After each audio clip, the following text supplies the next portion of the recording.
Streamed. Awesome.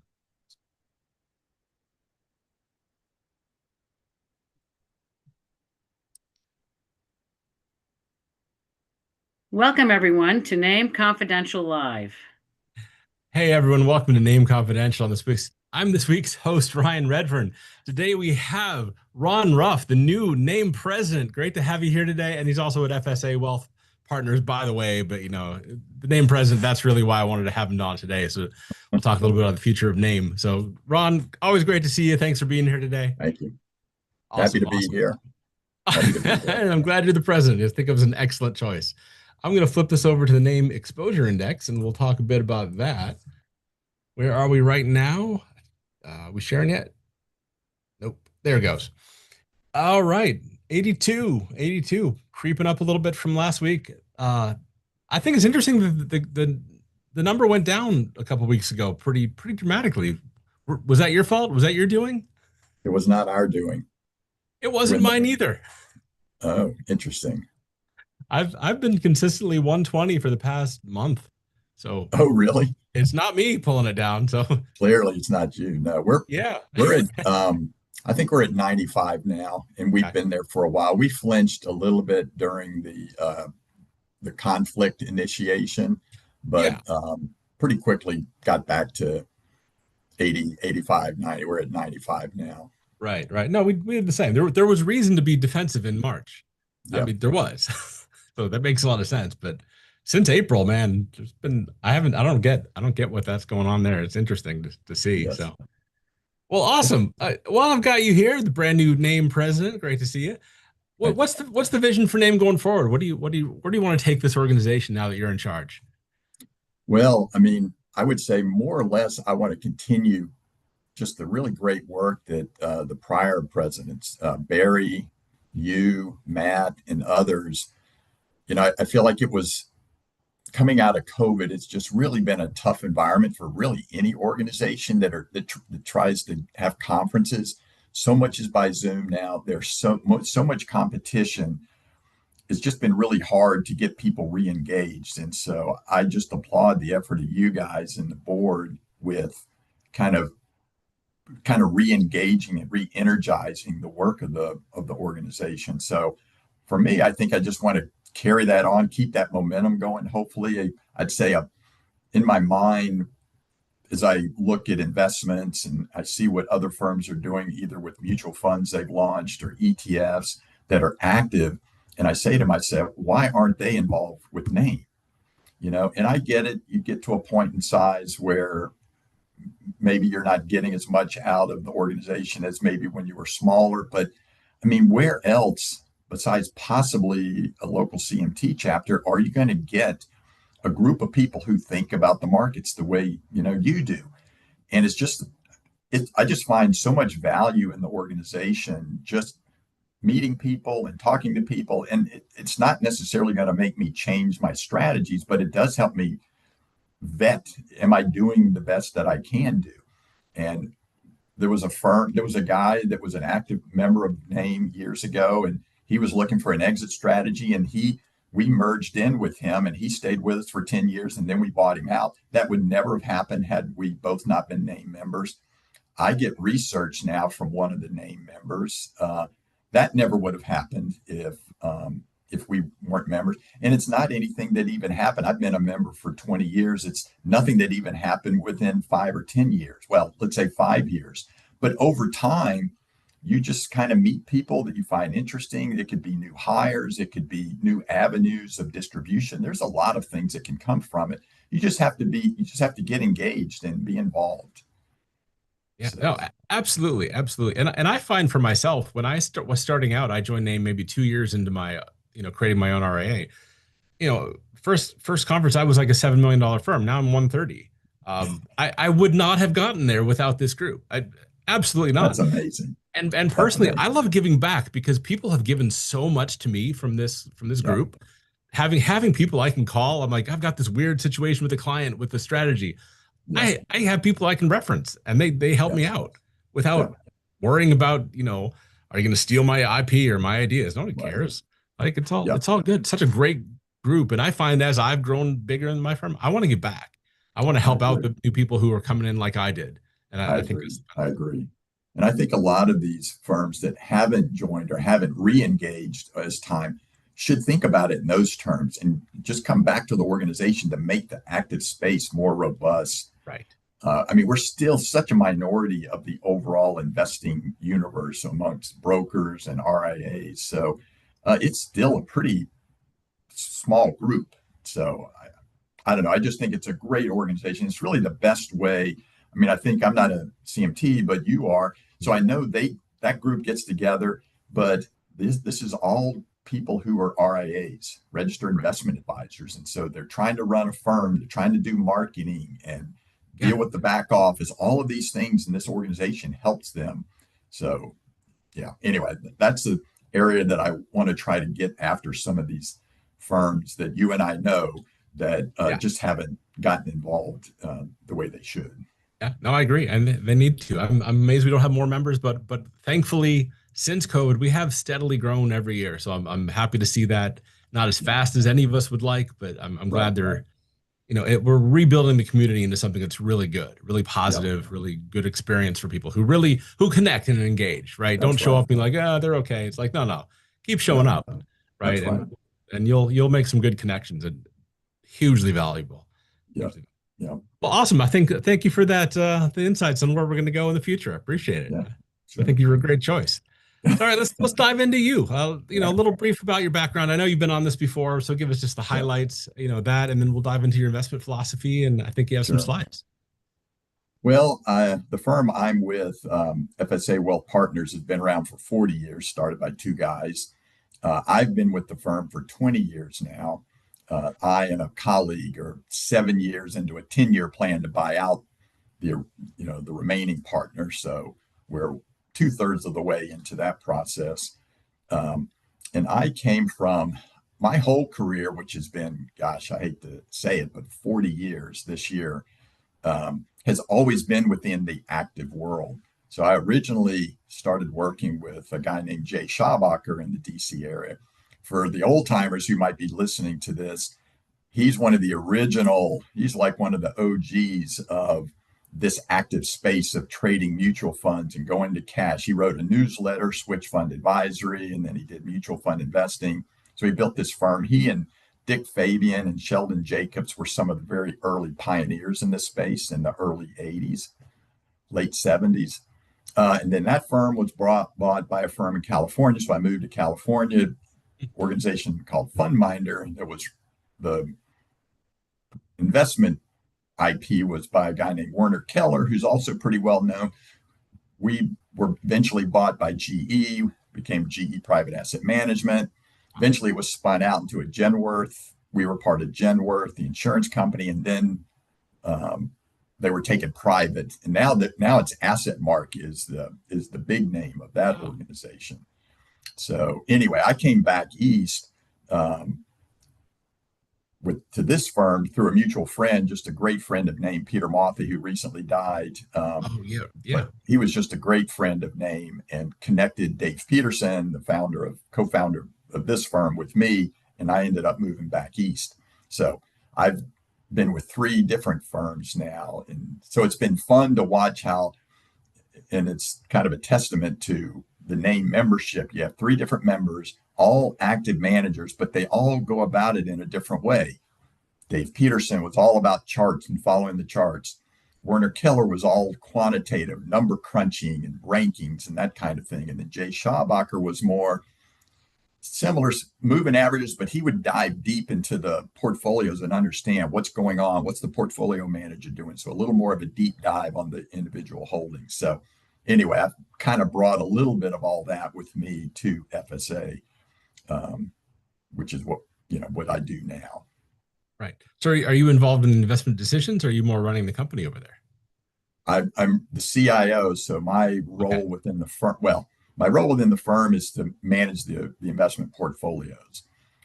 My partner is the president of the firm, and he's more on the financial planning side. So there's two sides to the firm: the investment management and the financial planning. So there's a team of 5 or 6 financial planners that meet with clients, decide what to do, but hopefully be their financial coach, as it were.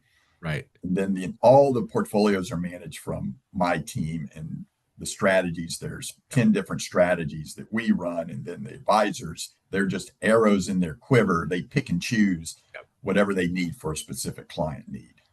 Love that. Love that. That's fantastic. And to kind of go back, you had three great, really mentors in ways to think about active management. Where did that take your investment philosophy? So where are you now? I guess that leads to that question, of course. Yes.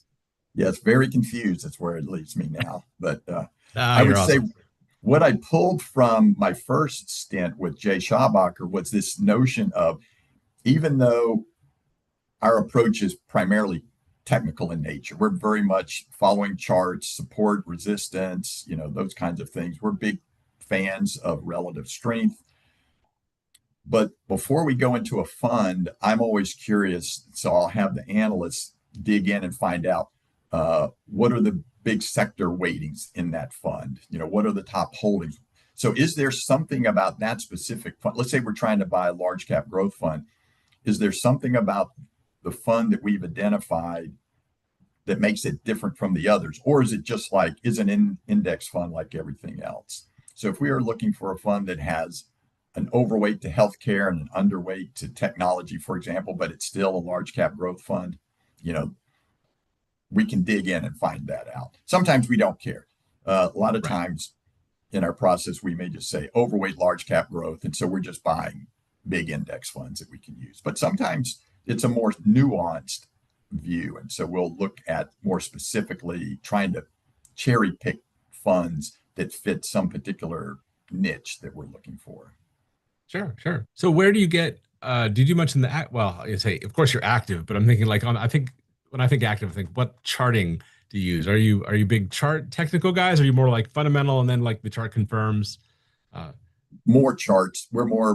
It's sort of technical first, and then the fundamental, we'll use that to say, for example, one of the things I use on more fundamental basis is this very rudimentary cycle forecaster. So what it's telling us is, in this environment, should we be favoring large cap growth funds or small cap value, or energy stocks versus financial stocks, and those kind of things? Now, if the charts aren't supporting it, then we're not going to go into them. But if we're not sure, if it's sort of everything's going up, we'll lean more to the areas that fit the cycle that we're in. Sure. Well, awesome. So that all makes sense. I think the next segment is really about you had some slides, I think, which goes into how you use active management and some factors about the next secular change. So you want to dive into that? Sure. Let me kick that off then. Awesome. Let me know when you see the. Oh, yes, we'll do. Slides. They are coming up. Come on. There you go. Name confidential. Awesome. Okay. So our two basic tenets when we manage money is follow the money and have an exit strategy. So we're basically looking for the leaders. I mean, this is not going to be anything unusual to the active world because that's what all of us are probably doing. And then have an exit strategy. We call it the FSA safety net. And it's basically a stop loss. We assign a stop loss to every position that's in a portfolio. When it breaks through, we're either reducing it or selling it outright. And so what's interesting to me, though, in terms of why do we have this approach? So this chart here that's probably in every broker's, the back of his office, the Ibbotson chart, and this isn't Ibbotson, but it's the Dow, same thing. It's 100 years of stock market gains. And you can just see what an incredible wealth producing machine the stock market has been for the last 100 years. And then, if you step back and say, okay, well, our clients are primarily individuals, so they don't have a time horizon that's 50 or 100 years. They have a time horizon that maybe be 20 or 30 years. So if you take that same chart and look at it in a little more detail, you find out that we have these periods, generally rising prices, followed by extended periods where prices go nowhere. And those periods can be 15 to 20 years at times. And if you're managing money in that way, in a more buy and hold portfolio, you may make no money over that period. And if you're living off your money, you could be draining your portfolio, and there's a tipping point where the portfolio gets so drained that it can't recuperate, and now you're not going to have enough money to live on through retirement. And so the reason I bring this up is our firm's 40 years old, and so it started right here in the early 80s, right at the end of this incredible secular bear market in the 70s, mid 60s through the early 80s. And of course, if you were looking back in time and trying to design a strategy, what you're seeing is a series of ups and downs, but generally not making much progress. And so, number one, you're very comfortable being in money markets, because back then money markets yielded 5% or maybe even more back then. Probably they were more. They were probably closer to 10 because of inflation. Right. And you had a process that was constantly trying to get you out because the market was just in its up and down range. Well, then, of course, FSA was launched. And of course, we go into the greatest bull market that we've seen, in 100 years. Now, FSA did fine during that period. It flourished. They sidestepped the crash of '87, which put them on the map. But our approach, the active approach, I would argue, is not the optimal strategy in a secular bull market. I would contend that the optimal strategy is actually a passive strategy, a buy and hold, 70-30, 60-40, 80-20, or what have you. But in any event, that was the approach that we developed. And so the clients we attracted were clients that were mostly concerned about losing a certain amount of money. And so we had kind of a hard stop on the portfolios at around 10%. So we really ran the portfolios like a protective put strategy, where you're long equities and you have a 10% out of the money put option. And so that's kind of how the firm started. And then I think, let's see. Well, yeah, I guess the other point that I was going to make here is, and I'm sure most of the listeners have seen this chart, where, if you lose 30% of your money, it takes 43% to recoup where you were. 50%, and you have to double your money to get back there. And then how the math gets even worse if you're starting to take money out. So if you're taking 4% out of your portfolio every year and you go through that same 40% loss, it takes a 63% gain to get you back to even. So for older clients, 60s and above, who might be living off their portfolios, volatility is your enemy, whereas as a younger investor, it's your friend. But so when we came out, we had 5 strategies that involved this FSA safety net, the stop loss that we applied to the securities in the portfolio. Sure. Over time, we've introduced additional 5 strategies, some that are still active. So we have a global rotation and a sector rotation portfolio that are active and can get defensive, but they don't have stop losses per se. They have a different way to get defensive. And then we came out with 3 passive strategies, a balanced, a moderate, and a growth, based on basically 50-50, 70-30, 90-10 equity to bond ratio. And these were primarily for younger clients that did not have a lot of money built up in a portfolio. They were dollar cost averaging into them. They didn't need the protection. But over time, our advisors were finding that some of our typical clients, for a portion of their portfolio, were willing to take that risk. And, since we've spent, my career, I was here during the 80s and 90s bull market. Then we went through the secular bear market of 2000 to 2000, call it 13. And now we've been in another secular bull market for 12 or 13 years. So these passive strategies are becoming more popular with our advisors to use with clients, depending on their situation. So we have crossed to the dark side, I guess you might say. But what's interesting to me is it gives the advisors kind of interesting set of tools now that they can use for a client in terms of what to put together for them, between their IRA money and their trust accounts and joint accounts and things like that. So I think it's been, even though my entire 40-year career has been all with active firms. I think that this is an interesting, and I've been supportive of, the advisors having access to some of these passive tools as well. Yep. Yep. I like that. But we've been in an environment where the market only goes up, or at least that's what I'm hearing from some Yes, people. yeah. I'm like, 2022 like never existed, right? We haven't That's had right. 20% pullbacks like every year in the past. I mean, you Yeah, got to be kidding me. But no, we haven't had a prolonged, ugly, 18-month, 3-year thing like we saw in 2008, from the 2000 tech bubble crash. And we're just in a different environment. But at some point we are going to see that. Yeah, it's a great example. The 2000 to 2010 was no money. yeah, And we could be coming back into that sometime soon. I don't, we're still running, so yeah. can't complain. But I eventually, think we will. I think we're getting very close. It's hard to predict these in advance. It's easier to look back and say, and yeah, even when you're looking back, you don't know for sure until a lot of time has passed. We've been doing this chart for a long time, and we marked this as a bear market from 2000 to 2007. And then in 2007, the market actually broke up to a slightly higher peak, and we had to change this to green for a short while. And then in 2008, it all rolled over. So, right. Then that kind of ended that. But when you're in the middle of it, you don't know. But I agree that I think it's not too, well, I'll say this, every year we go forward, we're 1 year closer.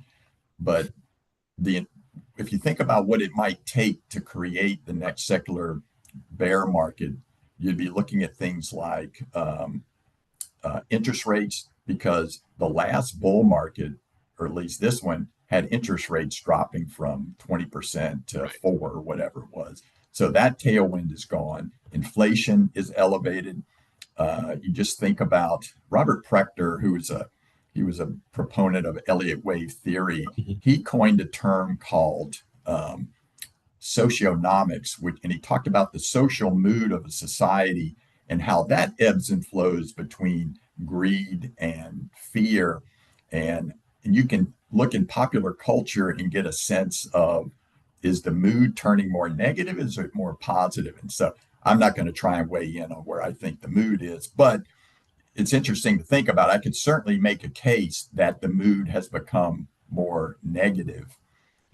So I think we are moving towards, now there may be a few more blow off years. This might be 1997 comparable, and we may have another couple more good years before things turn. But I do think the stage is getting set for the next more difficult time, which is hard to explain to folks under 40 because they've only really seen as adults this relentless bull market. But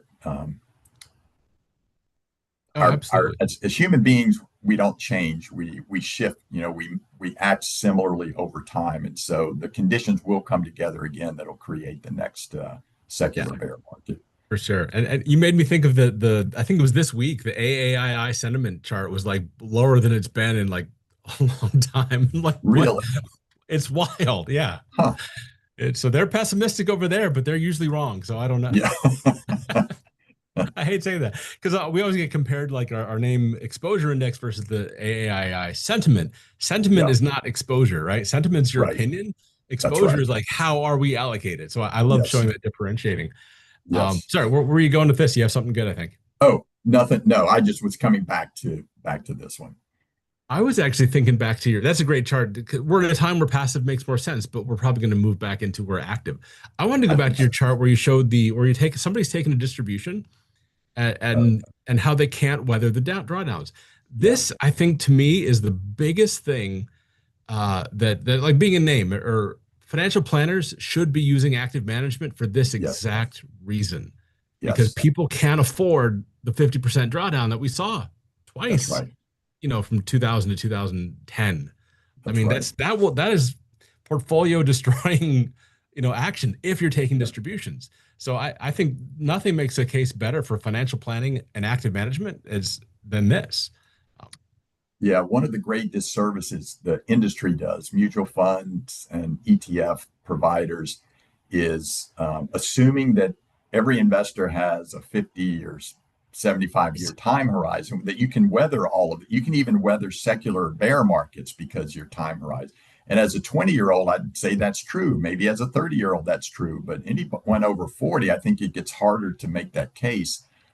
And even if you could make academic case that a passive portfolio is superior over the long run for most people, it's hard to argue with the behavioral aspect of how most people behave. And when they lose, if you have $1 million nest egg and that number drops to, pick your number, 900,000, 800,000, 700,000, there's a point at which you just aren't going to stay with the program. And so a program that your clients don't stay with is not a good program. And so I agree that I think there's just a component of an active strategy that makes sense for every firm. Should have something that behaves actively to try to protect the portfolio at times. Absolutely. Absolutely. No, I like hearing how you guys come at it, because it's very similar to us, that 10% is around where we start to go, okay, we're going to really get heavily defensive until this breaks back above that. So that just from this math, that's how you make these plans work for clients. That's how you can't be like, oh, I didn't outperform. It's like, yeah, but the outperformance comes from not getting wrecked in these bad times. It's just that's the reality. That's right. So awesome. I know we're kind of getting close to the end here. Do you have a favorite investment quote?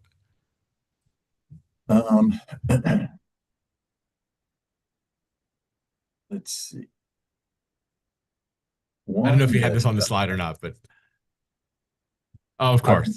This Classic. Is one of them. I have two of them. So this is one that I like to traipse out a lot, which is, don't lose money. Rule number 2, don't forget rule number 1. That's kind of my one of my favorites. But the other one is, I think I mentioned it in the last time I was on this podcast, which is bulls make money, bears make money, pigs get slaughtered. And it was a quote that just has to do with, if you're basically a bullish person in general, you can do well in the stock market because the markets go up more than they go down. If you're consistently bearish, I think you can also do well because you'll have your opportunities and you'll invest, however you do, and you'll have your moments that you can take advantage of. The people that really get hurt are those who switch. Things are going good, so then they get bullish, then they get hammered, and then they decide they're going to go bearish, because they're trying to make money in the moment.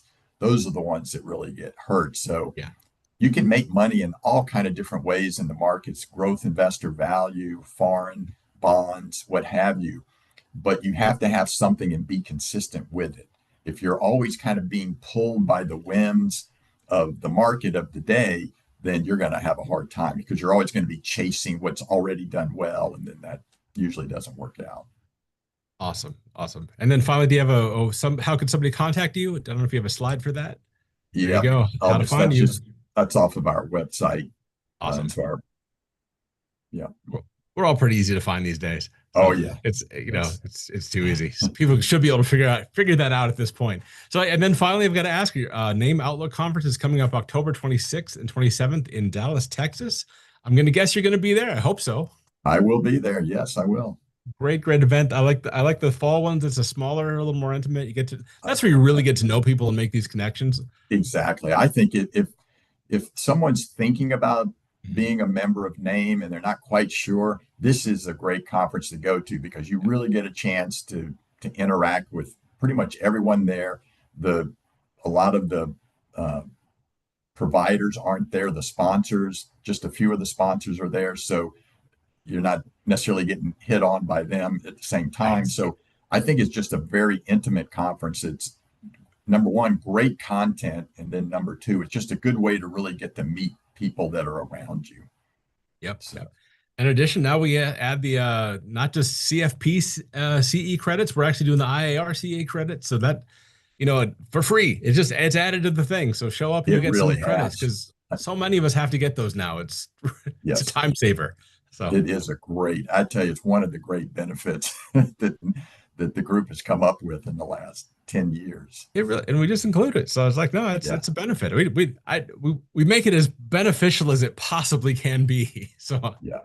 So awesome. Well, Ron, great to see you. Great to talk. Always great to chat Good with to see you. you. Yeah. Love your wisdom and insights. Certainly a giver in the community. And I appreciate wisdom and insights you've given me. So thank you very much. You're welcome. I'm You're welcome. looking forward to having you as name president. So Oh, thank you very much. And I thank you for your service, and thank you for all the energy that you put to the board even after you stepped off as president. I mean, you're just really one of the linchpins of our board. I appreciate it. I do what I can. I do what I can. Yes. Love the group. And like I said, want to give back as much as I can Yes. because it means a lot. Awesome. Well, thanks again. Thanks everybody for being here today. We'll see you next time.